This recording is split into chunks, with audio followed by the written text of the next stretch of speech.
Ngayong araw nga po ay na-flatan po ako. So kahapon pa po ito sa San Pascual. So ngayong umaga bago ko umalis ng bahay, hindi ko napansin na wala na palang hangin yung aking gulong. So nagkaroon pa ng running flat. So sinakay ko po yung aking dalawang bata, hinatid ko sa school. At syempre yung aking dinaanan po ay puro rough road. So halatang halata po talaga na walang hangin na siya. So kalagitnaan na po bago dumating ng school ay doon ako napansin na wala talagang hangin. So hindi ko na sila pinababa at diniretso ko na sila sa school. At ito pong gulong naman ay tubeless naman, ay wala naman siyang dudurugin na interior sa loob. So pagdating ko dito sa Mabalanoy sa San Juan, Batangas, pinahanginan ko na siya. Doon po nalaman na umabot po ng 4 na butas.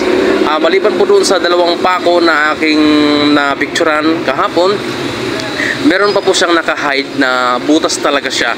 So ayan. So bawat pasak po ay 50 pesos. Bali dalawa po ang pinasakan.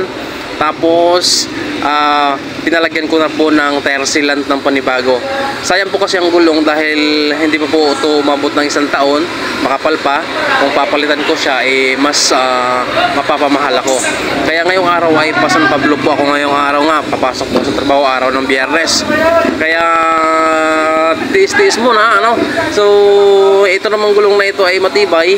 Hindi lang natin inasahan na malaki po yung pako na pumasok po doon sa gulong. Kaya tiis muna ako sa tire sealant at kaunting pasak. Kagandahan po sa mga scooter at mga gulong na ganito na tire sealant lang po yung kailangan natin, hindi na kailangan ng interior. Tumatagal po talaga ang buhay nito. Kaya sa may mga scooter po dyan ay huwag nyo pong i-convert to lagyan ng interior para kahit flat po siya ay makakatakbo pa rin siya. Hindi po tulad nung may interior ay talagang aakayin nyo po hanggat sa magkaroon kayo na umakita kayo ng isang vulcanizing shop. Subok ko na po ito.